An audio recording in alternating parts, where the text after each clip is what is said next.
In the year 2510 of the Third Age, Lord Eorl the Young of the Eotheod and his riders delivered the men of Gondor their victory at the Battle of the Field of Celebrant against the hordes of the Balchot tribes of Rhun. In exchange for their valiant charge, Cirion, steward of Gondor, gifted the lands of Calanarthon to Eorl and his people. Now, almost 500 years later, the lands of Rohan are ruled by King Theoden, from his seat at the Golden Hall of Medusult in Edoras. The blood of the Eotheod runs deep in our people still. The men of Rohan are horsemen by all means. There are none who ride as swift and stout as the ROHIRRIM, and we have proven our worth on the battlefield on countless occasions. Despite the strength of our king and our people, a shadow now looms over Rohan. Our king has fallen ill, and we hear troubling news from the men of Gondor stationed in Osgiliath. It seems that evil has taken root once more in the Black Lands of the East. Our scouts report raiding parties of orcs and goblins on the banks of the Anduin, and the fair Lady Galadriel of Lothlorien has warned us of an evil stirring in the lands surrounding Amon Lung. There are some that claim that the illness of our king is a trick by the wizard Saruman, yet the White Wizard has always protected and advised our people. Nevertheless, we cannot sit by idly when our people and our lands are under threat, whether that be from the east or the west.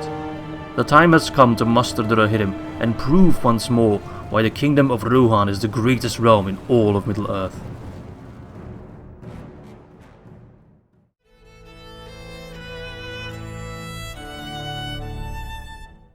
Greetings, salutations, and everything in between. My friends, I am beyond ecstatic to welcome you all to a brand new campaign in Third Age Total War Divide and Conquer.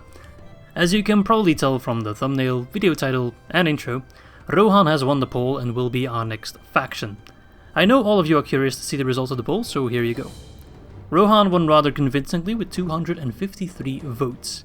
In second place is the faction that was in the lead for the first day, and the one I thought personally would win, the Northern Dunedain with 215 votes, and in third place came the Dwarves of Erebor with 163 votes. In total, 1,159 people casted their vote in our poll. Thank you all very much for participating. As you are aware, the first episode of the Mordor campaign brought in a lot of attention and growth to my channel, and I hope I can repeat that with the start of the Rohan campaign. A lot of time and effort went into making this episode as good as I could make it, and I would appreciate all your support on this video. I'm sure you all know how the YouTube algorithm works, so every like and every comment truly helped me out, and I would very much appreciate it if all of you would take the time to do so. If we could get, say, 500 likes, I'd be a very happy man. Now, there was of course another poll that ran alongside with the faction vote. As I expected, this poll garnered less attention. It seems that most people do not really care whether or not I do a Shattered Alliances campaign, or aren't really aware of its existence. I must say that the results of the poll are very close. As you can see, 51% voted in favour of Shattered Alliances, whilst 49% voted against it. I did a lot of thinking about Shattered Alliances and you guys' opinion and comments, and I decided to not do a Shattered Alliances run. I know, I'm going against democracy here, but I feel it's too difficult to tell an overarching story, as you all know, I like to do that, in Shattered Alliances. It's difficult to make a story for one episode, let alone an entire series. However, I have decided to make a spin-off series sometime later this month when I have more time, where we play as the tribes of the Enedwaith in Shattered Alliances. With that faction, it's still possible to make somewhat of a story despite the total war that's going on. This brings me seamlessly to our house rules. I know some of you are concerned that Rohan will be too easy of a faction for me.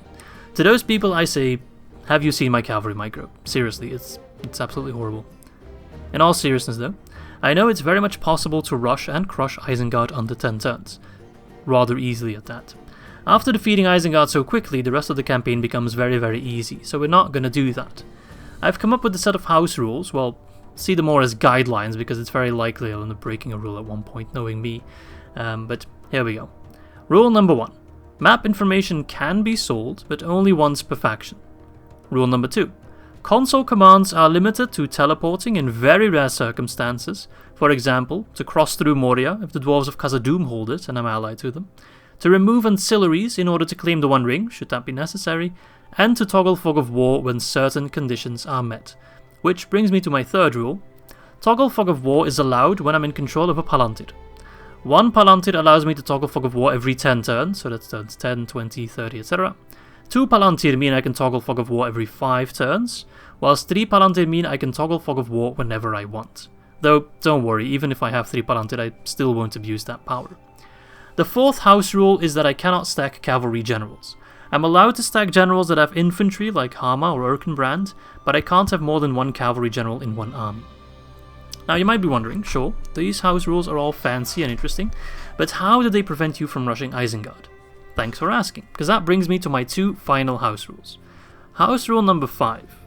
I have extended Theoden's sickness script from 10 to 25 turns, and I'm not allowed to cross the River Isen until Theoden is cured. I can only attack and defend Isengard armies that are in my own land. This is because Grima, of course, has convinced Theoden that Saruman is our friend, and surely we must not ride against him. But we are allowed to protect ourselves. Rule number 6. I can only capture the settlement of Isengard last. I must first capture all other territories of the Isengard faction before I can move on to the Orthanc.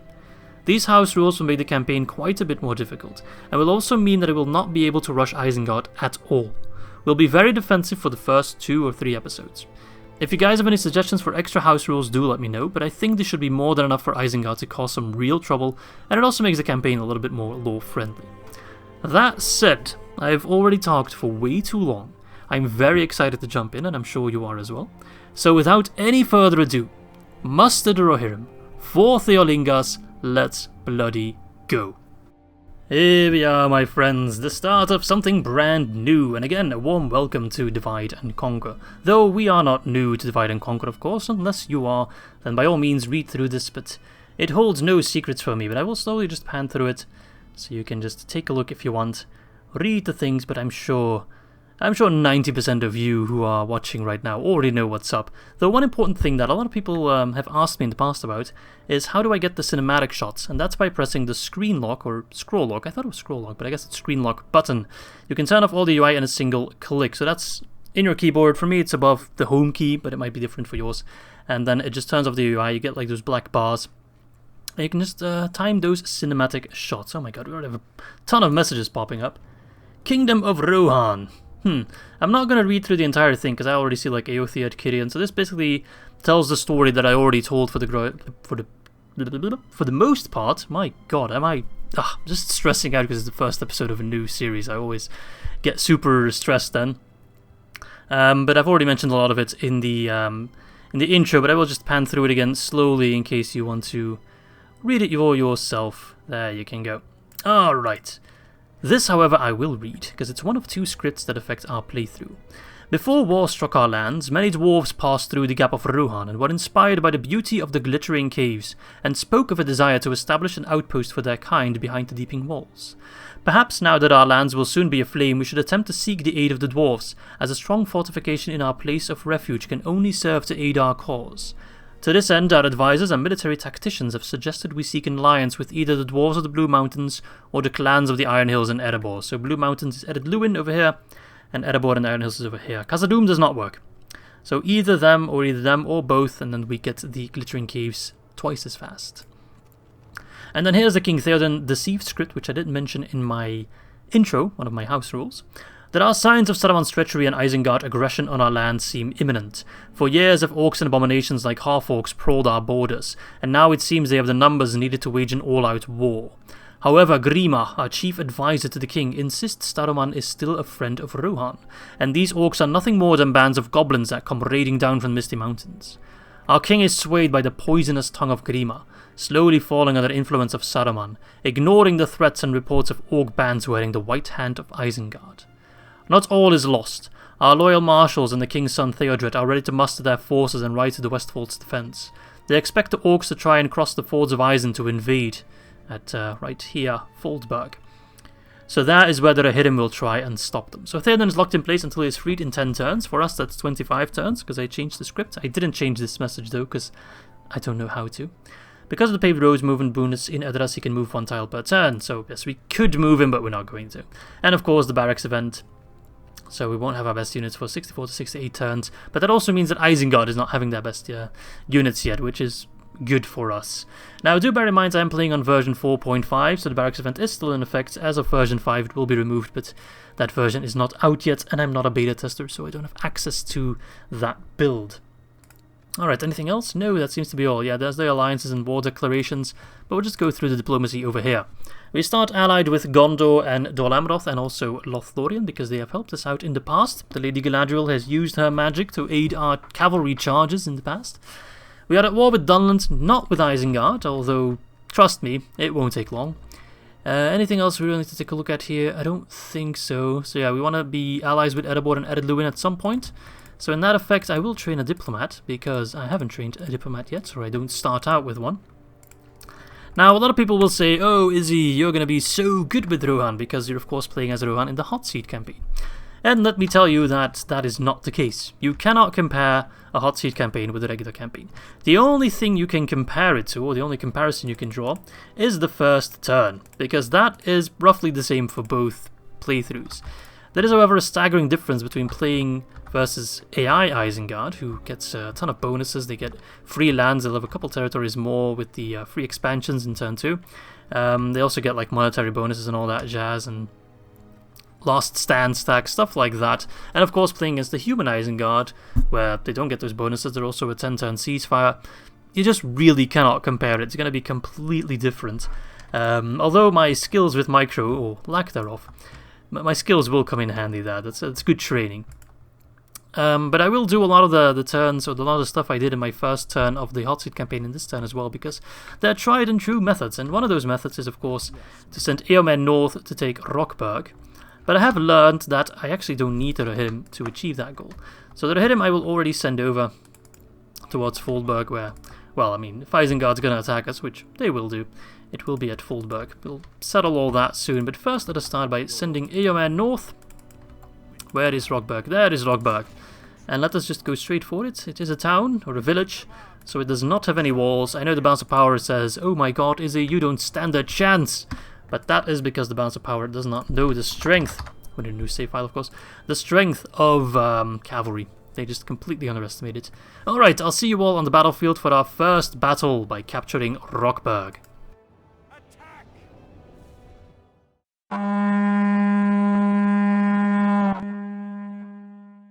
There we are, my friends, the town of Rochburg, inhabited by mere peasants who don't really want to be part of our kingdom, but we'll force them. Don't worry about that. Alright, they're just already charging in, which is rather peculiar. Normally they don't really sally out that aggressively. But if they want to try and chase me, that's fine. We are skirmish cavalry, so yeah, let's see you catch up to me, eh? A little bit scared if he charges into Eomer, though. He might do some damage there. It's kind of surrounding me a little bit. A little bit of an annoying unit to play against, because they are pretty fast, and they're not as strong, sure, but they still have, I think, about 3 charge? 4 charge, that's really high, actually. That actually makes them somewhat a force to be reckoned with. Let us draw swords together. Alright, you're chasing me. Can I countercharge you on a dime? Hell yeah, I can. Boom. That actually counted as a charge. I'll take it. Okay, just keep whittling away at them. Come on, we're on skirmish mode, so keep skirmishing. I think they're spazzing out because they're on skirmish mode. It tends to do that.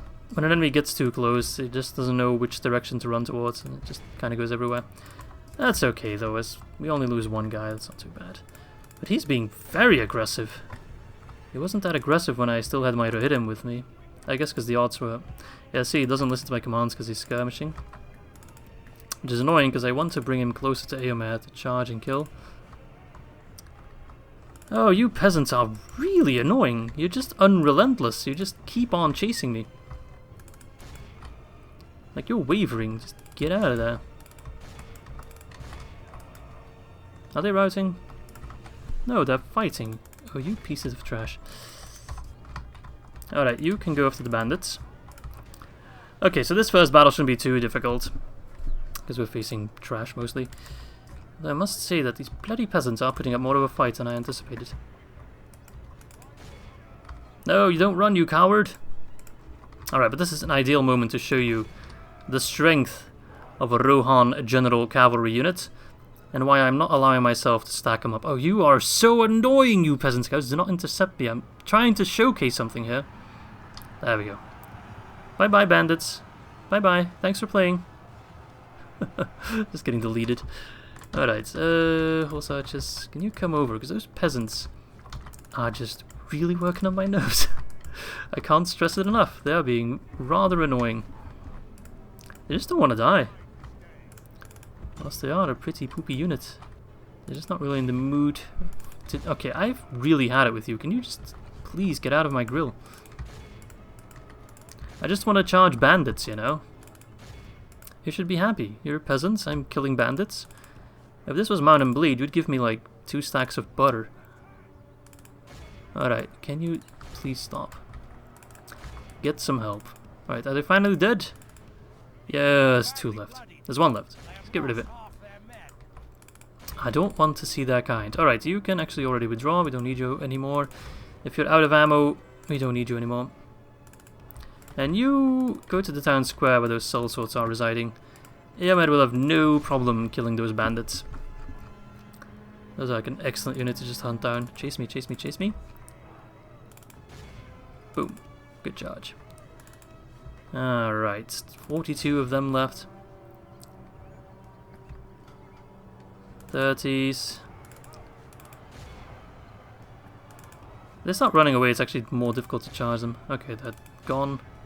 That was actually 2 units, interesting. Alright, if you can get on the hill here, can you like fire over those little rooftops there?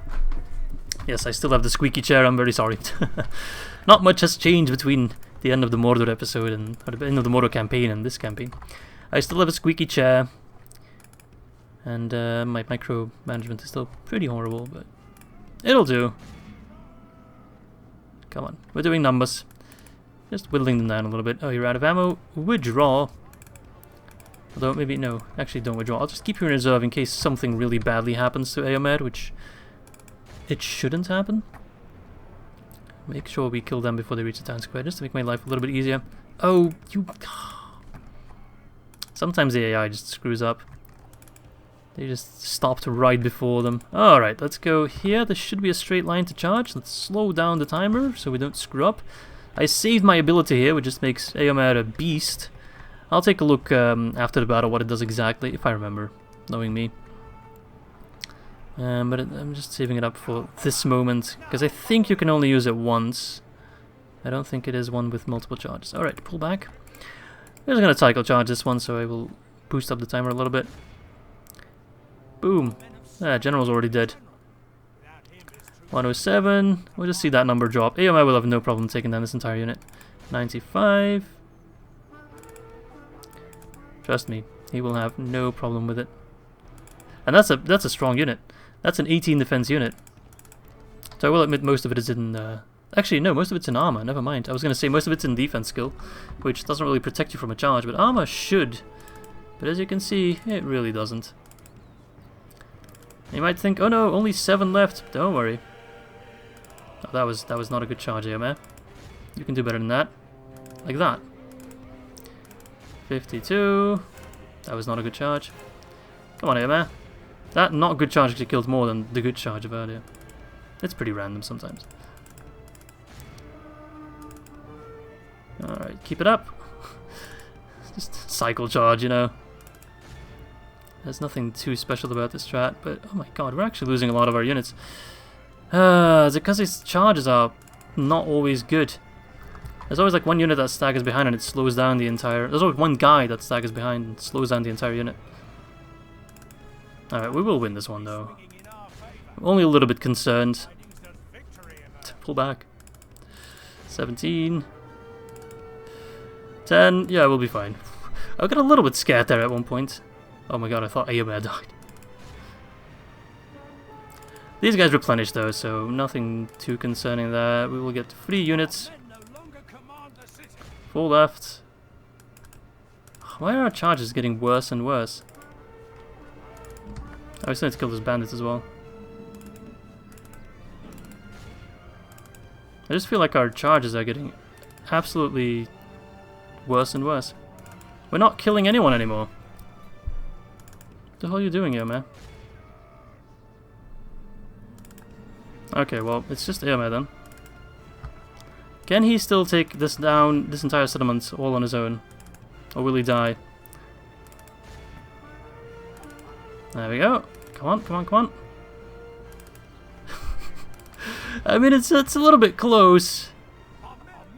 I have performed this little siege better in previous attempts.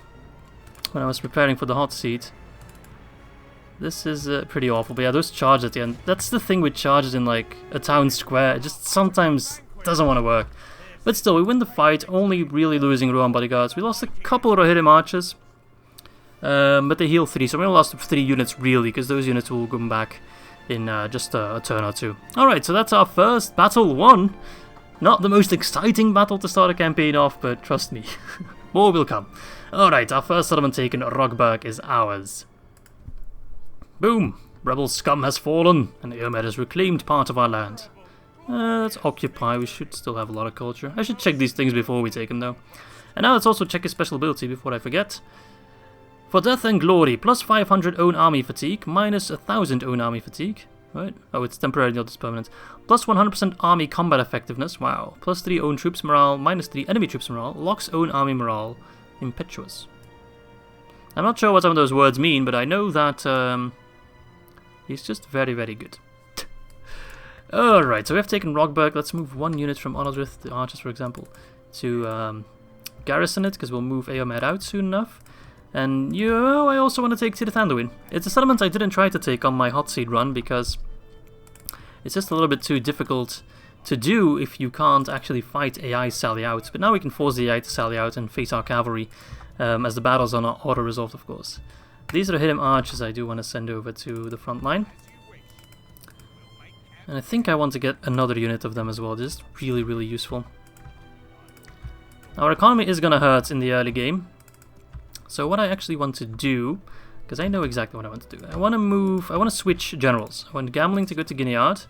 And I want Theodred with these lads to come to the Foldburg.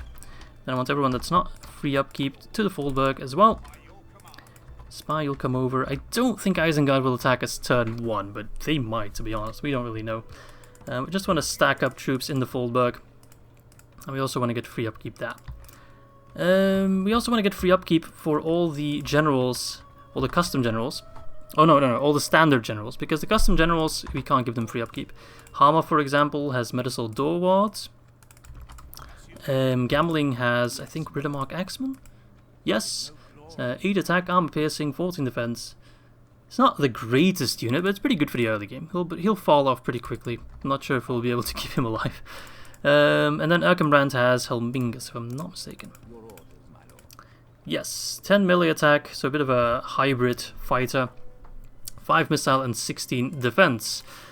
Also, decent in the early game, not so good in the late game. Unlike Hammer, of course, with his door wards, they're pretty good. Actually, take a look at the stats. I think I went over that a little bit too quickly. That's 10 attack, which is not that high, but he is a spear unit, so it's mostly defense, 28 defense. That's up there with like Dwarves and Elves, so you know you're good when you're being compared to Dwarves and Elves. Alright, peasants, you can also move over. There's also 1 unit here we want to send to the fort at Dunharrow. And then this unit, I think I'll just disband. We're not going to get attacked in this area anytime soon.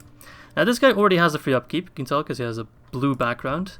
And the regular General's Bodyguard can get free upkeep in any settlement. You don't need to be able to train them there in order to get free upkeep. So their upkeep cost is about, I think, 250, something like that, 270.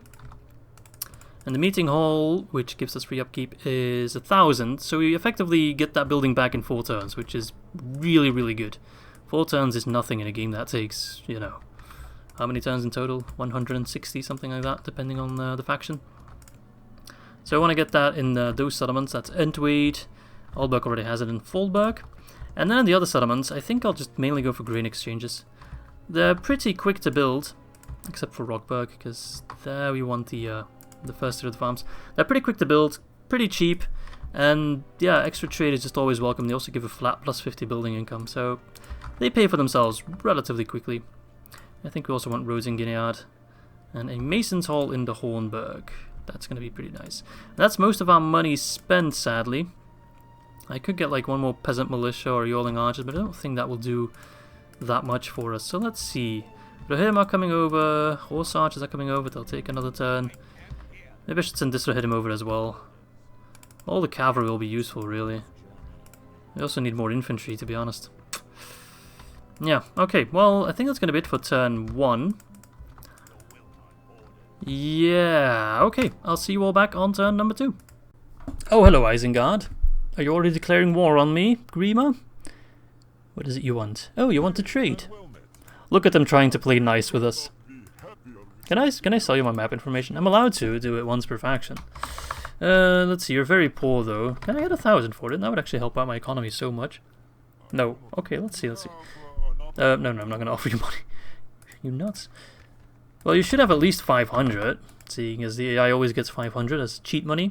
Ah, it doesn't want it. That would have been pretty nice, actually. Oh, and he's already putting troops at the border. I'd love to sally out and kill them, but of course, the king has decreed we are not to cross the... Oh, we actually moved one army over, though. Spy, can you tell me what's in there? In that army? Don't, like, move in it. A unit of pikemen. Ooh, and 2 units of Dunderling pikemen. Pretty scary force, but then again, they don't have a general. Now we are still neutral to them, but I think I should try and take that army down before it's led by a captain. Or, I'm sorry, a general. Because Lurd, he has berserkers, and I think this guy actually has a pikeman unit. Yeah, Uruk-hai pikemen. We don't want to face 2 Uruk-hai pikemen, I can tell you that much.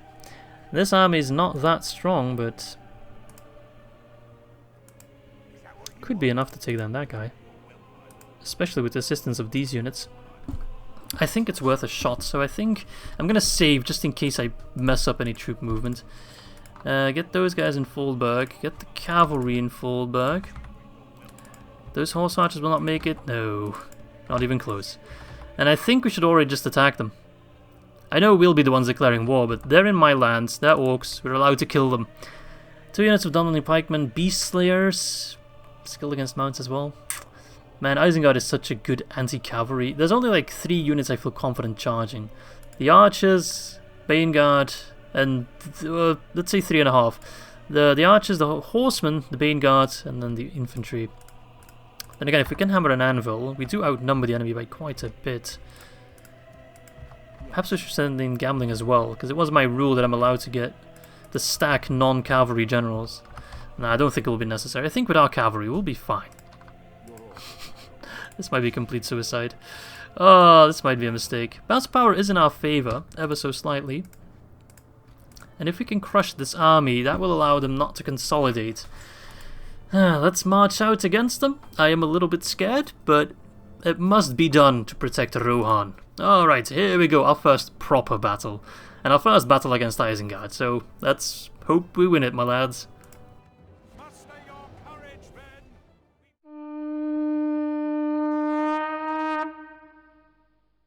Alright, so you're already going to see my legendary cavalry micro in action. I mean, if he's positioned his Dunderling horseman that far out, I'll gladly take him down.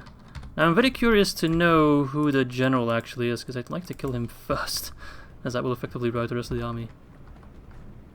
Is it the Dunderling pikeman? Really?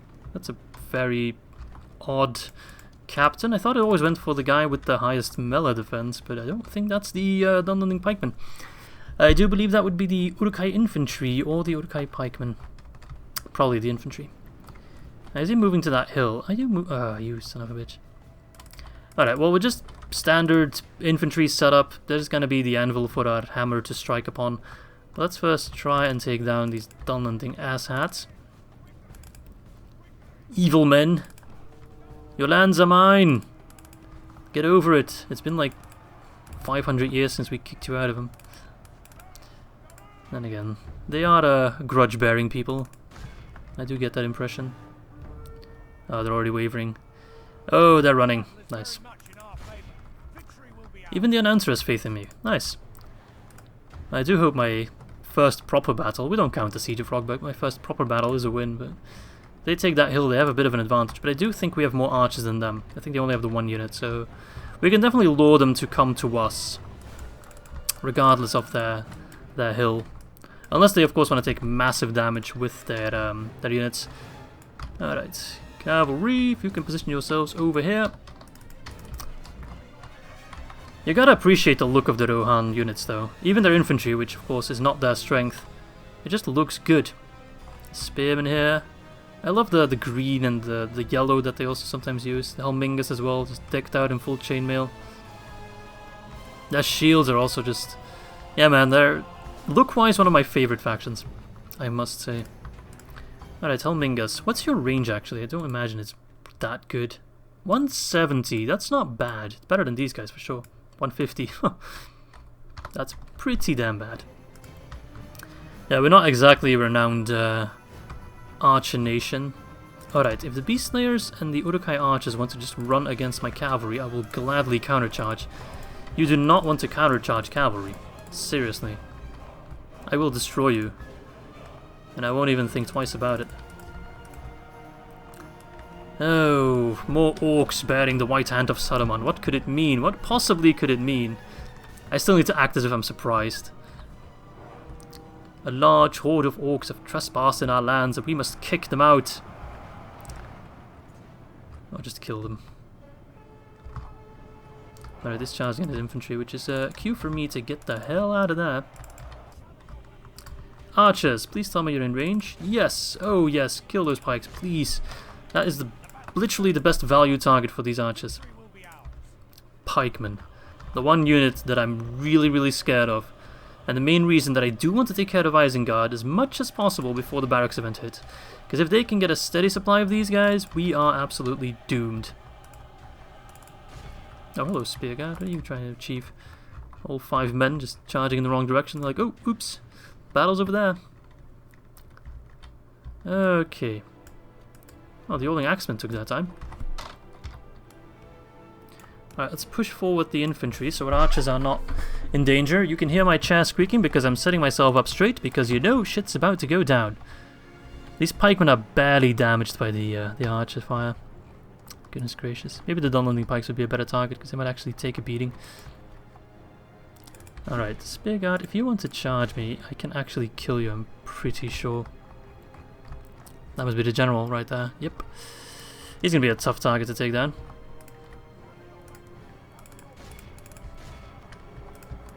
Alright, surround the pikes. Best way to take him down. ROHIRRIM, charge the infantry. You guys pull back.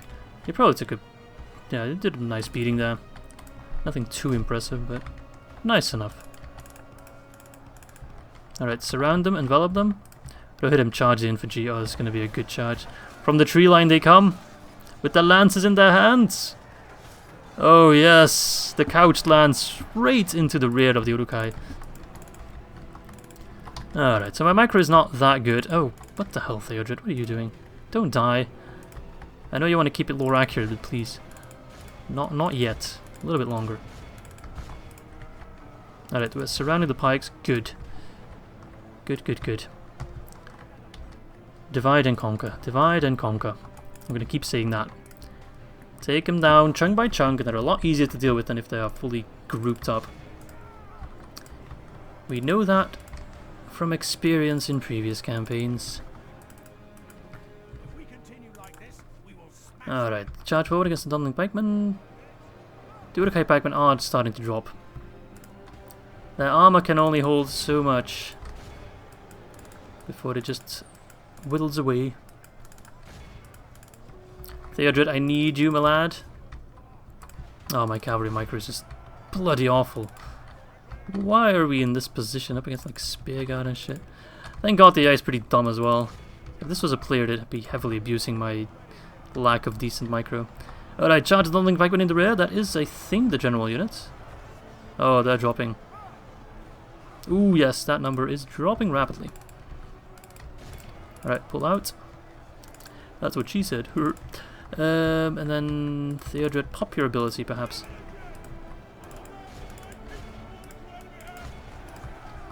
How are we dealing with these guys? Decent. The infantry's taking a beating. Beast Slayers are not looking too happy. Theodred's still alive, which is already a miracle on its own. 28% versus 53, I can live with those odds. Absolutely can. Come on, lads, keep it up. We're not doing too bad. Of course I'm rusty, you know, I need to get my practice on, but... yes! I think that might just mean everyone will rout. Infantry's routing. If the infantry routs, you know shit's good. There's those pikemen, they're going to be annoying. I don't think they'll rout anytime soon. Those pikemen are the bane of my existence, which is why I'm so happy we catch them up like this. If they were part of that other army with the pike general, my life would be significantly more difficult. Right, Axeman, can you take care of those beast slayers, please? Because my god, are they annoying. Yeah, the Uruk-hai pikemen just do not want to die. They're completely surrounded in here, but they still hold out because they're beasts, man. By far Isengard's scariest unit. Nothing comes even close to how scared I am of pikes.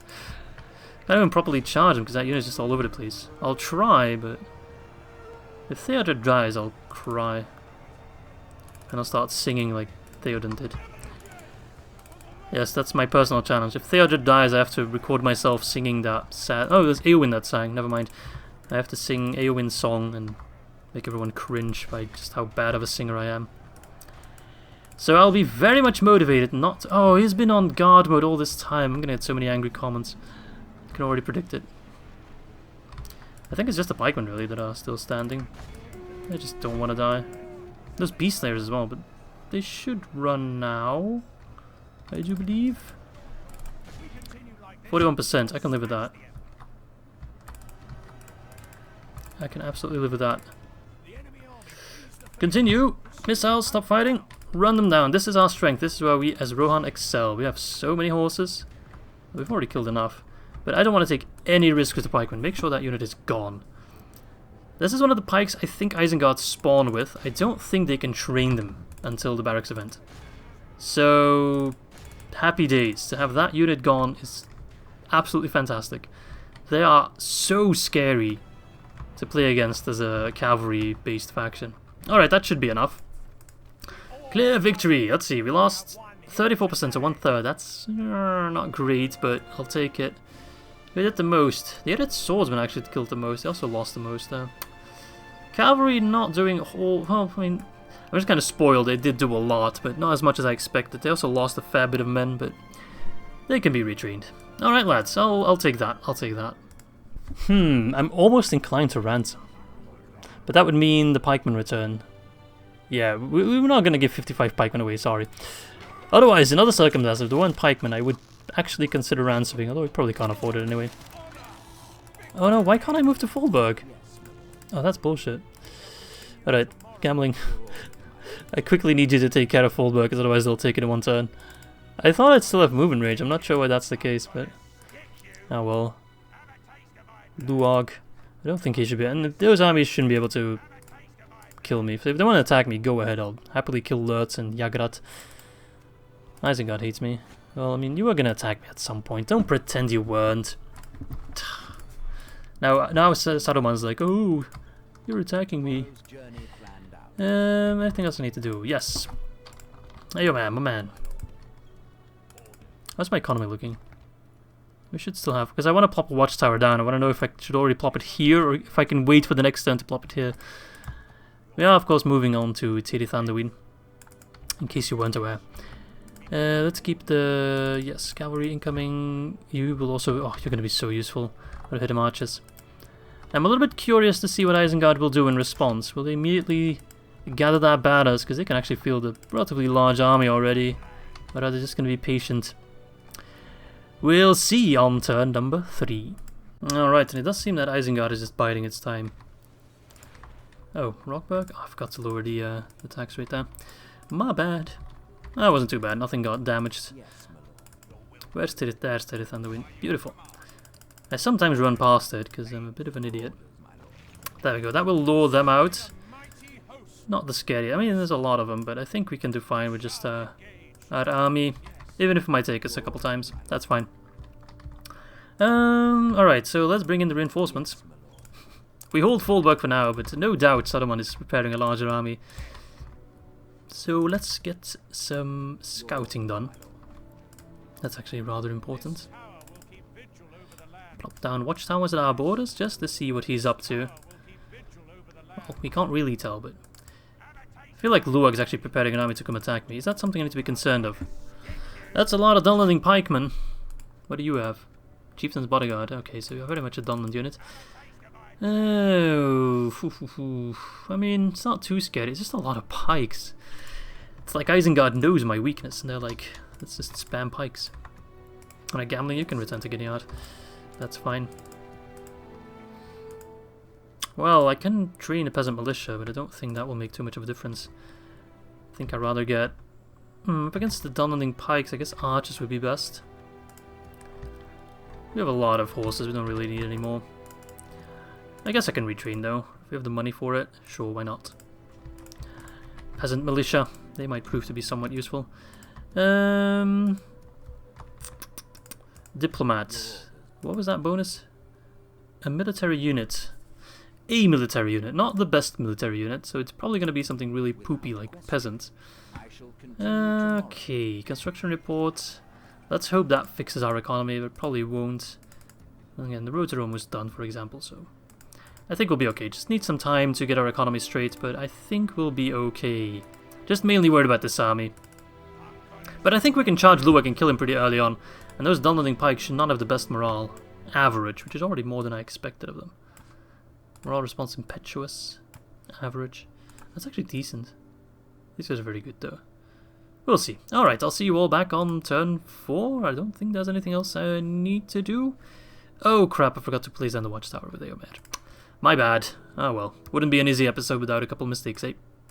Okay, and the rebels from Tirith and Anduin do sally out. It's gonna be a more difficult fight than the other one, but we do have the peasant militia. That's gonna make all the difference.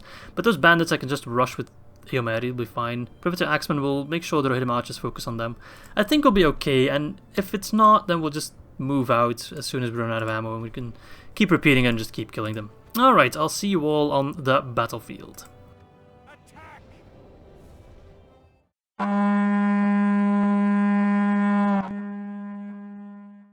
Alright, let's make sure to drop that ram. Peasant militia, I went you all the way back actually. Just keep running.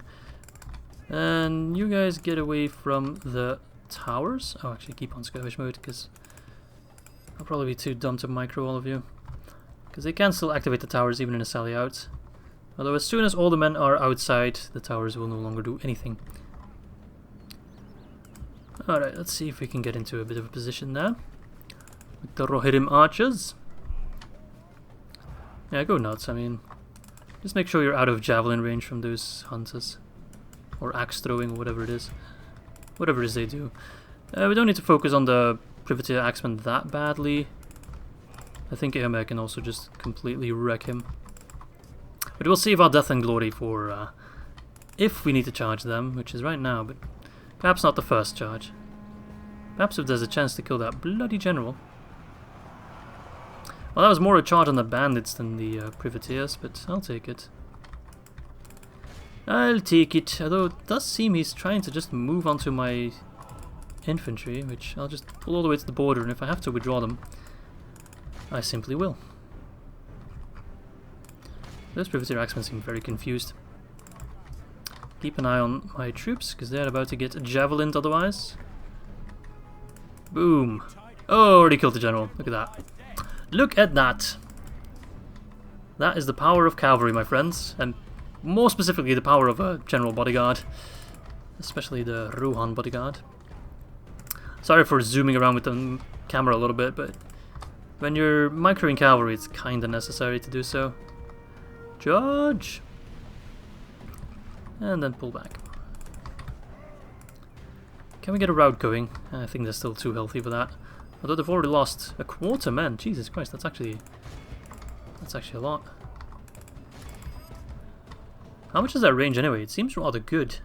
120. That's not bad for a horse archer. Although it does put us at a significant disadvantage against other archers because, well, they all have better range than we do, so... If we're up against archers, we'll need to be careful, but up against these javelin men, they easily outrange them. Alright, they're not even throwing their javelins, really. They don't seem to want to, they're just kind of always using their axes. You don't hear me complaining, though. Come on, let's see if we can win this one without casualties, that'd be absolutely amazing.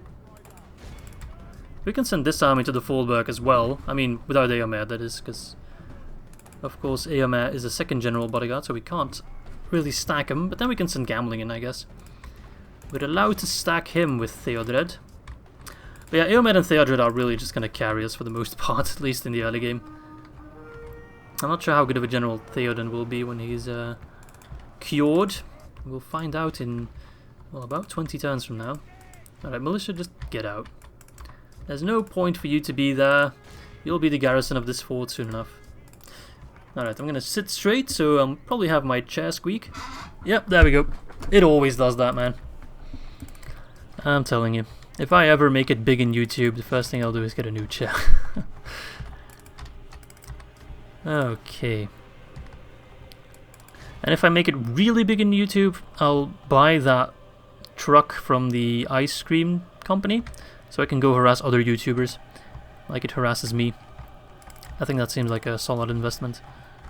Alright, well it does seem horse archers are almost out of ammo. I'm really surprised that their armies are not routing. Oh crap, are you in melee? No, you're getting javelined. Oh no, that's a Privateer Axeman. That's not a target I want to run against. I shouldn't do that at 6 times speed. I mean, I wouldn't mind charging the Rovanian Hunters, but not both the Hunters and the Bandits. It's just too much. Come on, route you units. I thought you'd route a lot quicker, just a bunch of bandits. I didn't expect you to be highly motivated. Let's do the special ability there. It should reduce their morale as well, but they don't seem to be too fazed by it. Yeah, we'll lose some horse archers like this, which is pretty sad. They're just not as tanky as Eomed is. At all. But I don't think Eomed alone can cut it. Come on, I just want to get a route going. Why are you guys so motivated to keep dying for whoever you serve? The Rebel King. Alright. Come on, boys. Charge the bandits. Even you lot can do that, right? I know you're not charge cavalry per se, but still. As long as you don't charge next to them. Thank you. Alright, Eomer, what are you doing? Oh, they're running. Nice. Can we get some more runs? Please? That'd be very appreciated. Eomer's gold chevron now. He's already like max level. Which that means his stats are 12 attack and 28 defense, so pretty damn good. Alright, will we get a route of them? Probably not. It's a lot of microwing in the beginning, but we'll do less of these like cheesy quote-unquote battles after this one. This is just like taking those rebel stacks. It's something that I really wanted to do in the hot seat as well, but with auto-resolve, the game is like, you cannot win this battle at all. But in manual resolve, you notice just how strong cavalry can be in the right hands and against the right units. If they had like one pikeman unit, this wouldn't work. So perhaps in terms of balancing, if maybe Garlo is watching this and you don't want this to happen, like give him one pike unit. Seriously, it becomes borderline impossible to do this. Unless I really use my peasant militia, the unit that I already sent away, like super effectively for hammer and anvil, but even then, I don't think it could work. Charge them in the rear. Yes, nice. Although you can horse sandwich with 2 horses, of course, but then they'll die so quickly against the pikes, and your charge probably wouldn't even work. Not well enough either way. So we lose a couple units. Maybe Eomer could have done it on his own, but I don't think the risk really outweighed the benefits there. So, alright, so they done? They're done. And there we go. Another settlement. As it says, we lost 70%, but that's because we sent out the 1 unit. Okie dokie, we only lost 44 men. 471 for Eomer, 380 and 347 for the horse archers. So yeah, pretty good results there. He's gained 6 experience. That's really, really nice. Alright, I'll see you all back on the strategy map. Boom! Another settlement I think we can occupy. I don't think the culture should be an issue. Alright, let's see what Isengard has done. I'm very curious to see if they moved any more men towards Foldberg. No! Where are you? Where is Luag? You hiding him somewhere? I feel like he's hiding somewhere. That's Sogrol. He's right across the border, because otherwise I would send out a stack to take care of him. Dunlanding horsemen. They're nothing compared to our horses, though. Alright, so we do have some money to spend. Tirith Anduin is ours. Let's lower the tax rate and move out the ROHIRRIM, if you can call it that. And let us... I don't really want to build anything there right now. Wait, hang on a second. Oh, did I never move the... Did I not move the archers in there? I thought I moved the unit of Yordling archers there. That should be what I... Because that's what I did with the hot seat as well. Did I just completely... Did I disband them? Am I an idiot? No. Where are you? I can't see you. Oh, you're invisible. Wow, he was invisible and he didn't go into rock. That's a bit of a bug, it seems. Oh, hello. You. Normally won't bother me. Let's go to Dol Guldur past Edrican, so we can also talk to the Elves of Lothlorien. And let us spend our hard-earned cash on, well, on what really? We can get a leather tanner here, or we can get some buildings here. But nothing that will really help us out too much. I will leave the forces here, except for maybe the ROHIRRIM. Can I retrain them here? No. I really want stables here.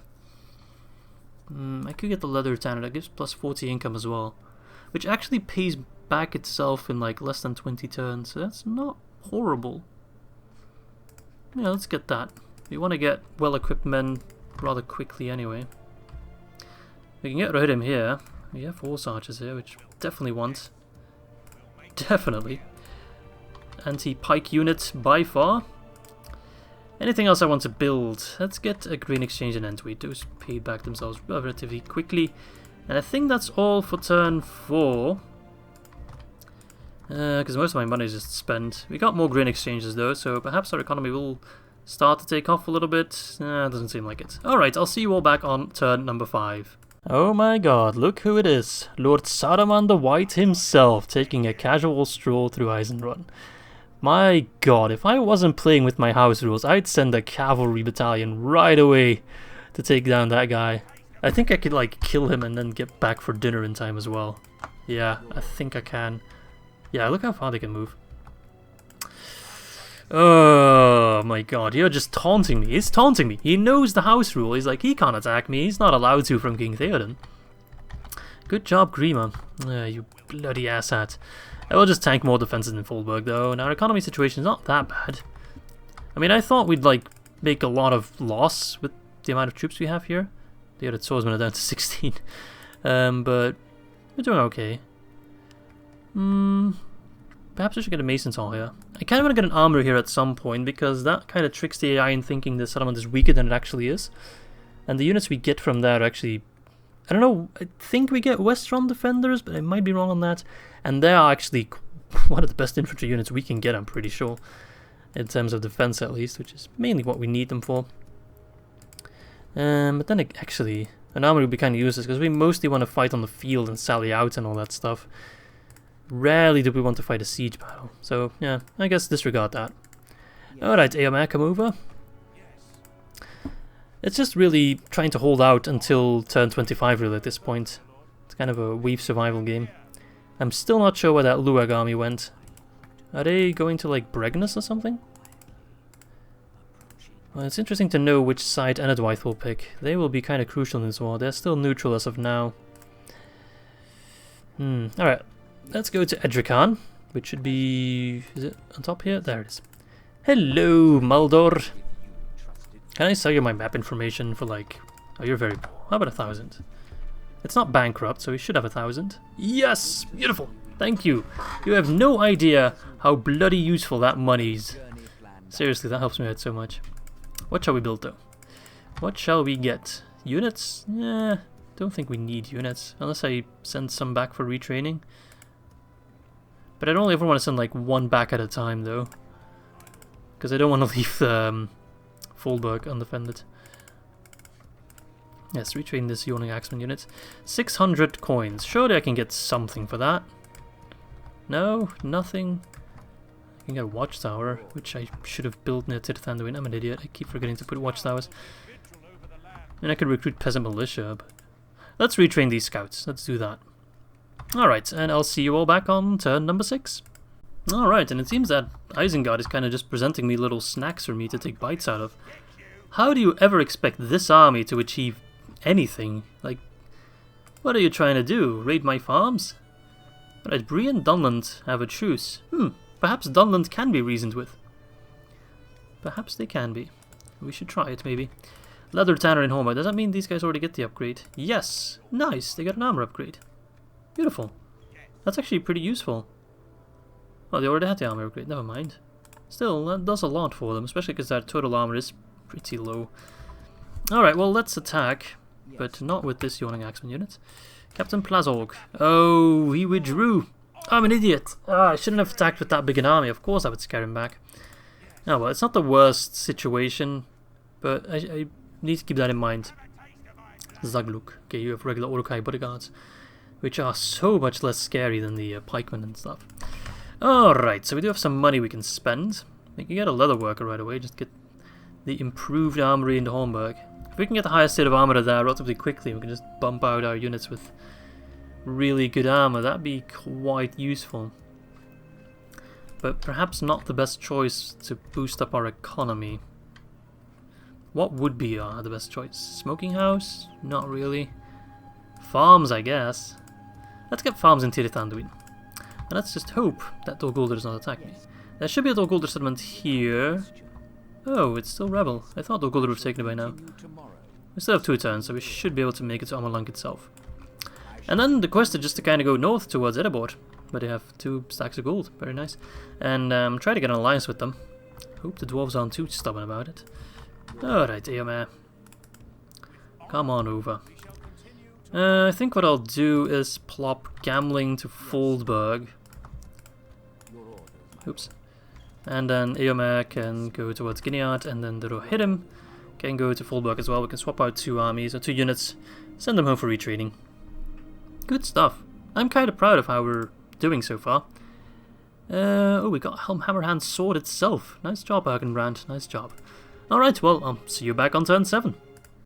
Let's see. Oh, he's sending over more. He's like just taunting me a little bit.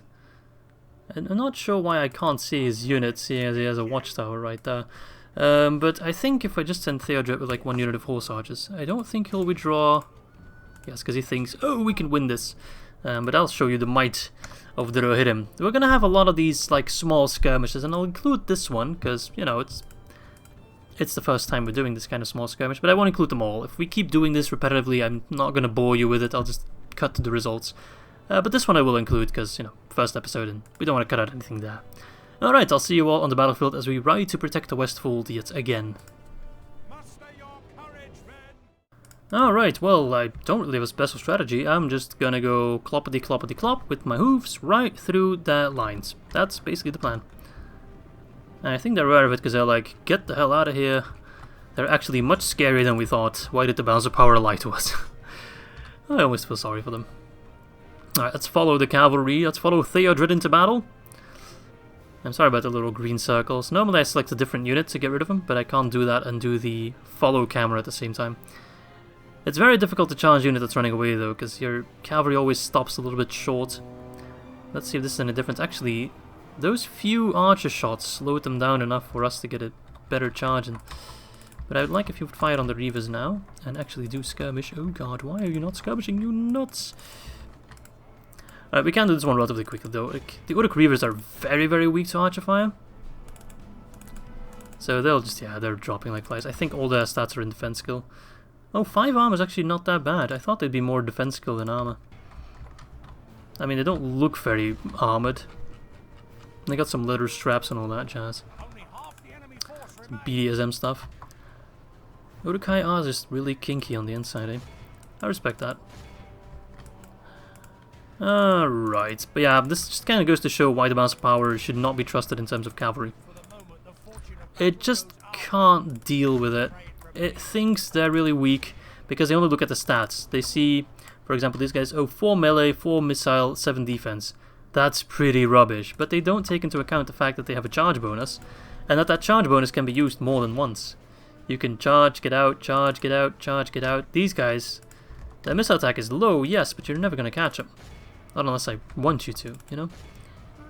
And that's why advance of power is just completely retarded. We lost 2 guys. Probably 2 of Theodred's army. Yep. So they'll be back anyway, so we lost no one. That's just the way it is, really. Alright, I'll see you back on the strat map. Another one bites the dust. Hell yeah, we're just gonna intimidate them. Just look at them and be like, you want some, bitch? Come cross this bridge and fight out, eh, sucker? And you too, Zag. Look, just step a little bit further. Just a little bit, I can't wait for it. I know our king has decreed we're not allowed to go to war with Isengard. But if they come in our lands, it's self-defense. And we are completely justified to kill them. Alright, let's send them to the Hornburg for retraining. Although actually, no, let's not retrain them. Let's keep that money. To build something in the Foldburg, why not? We're holding it anyway. Although it might get besieged at some point, so the building will take a while. Let's focus more and more on the Hornburg. Let's get that leather worker there, why not? What does that give us anyway? Superior leather. We want to go all the way up to chainmail though, that's where the real shit kicks in. Actually, I haven't taken a look at my building browser yet. Should probably do that. Clicking all the wrong buttons. There we go. What can we get? So we can get all the way up to large city, not huge city. Makes sense, I guess. Stables, we can only have one... Oh no, castle probably have... Yep, there we go. Baron Stables. Shield Maidens of Rohan. I think they're a javelin unit. A skirmish javelin, that is. Or a horse javelin, whatever you want to call it. ROHIRRIM, just a regular Lancer cavalry. Riddermark cavalry, they're anti-cavalry. They don't charge that well, but they have like really big axes. ROHIRRIM archers, we know them. Ered skirmishers are also a javelin cavalry unit. Ered lancers are just a really good lancer unit. Alright, pretty good stuff. Barracks. Yordling units are basically our top tier, and they're not that great. We get the one unit of Riddermark Axemen, but like, they're just not good enough. And then our best archers are Yordling archers or Helmingas. That's all we get, really.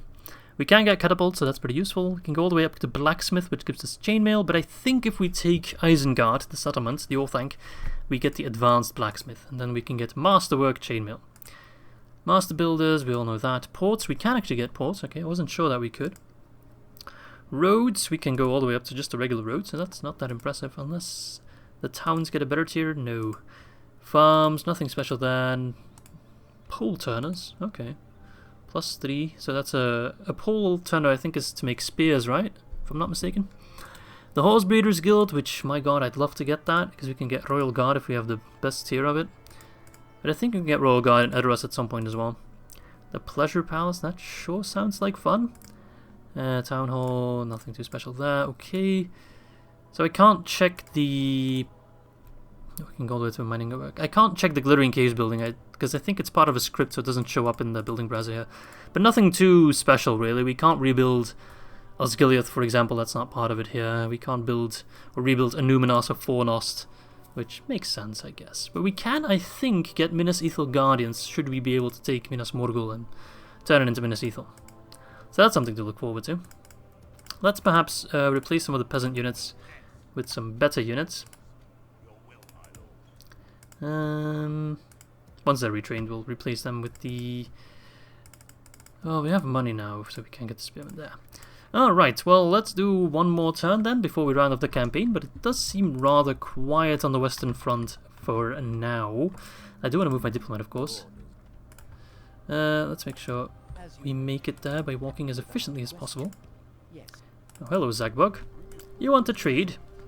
Awesome. You want to buy my map information? You're very poor, but you should have a K left, right?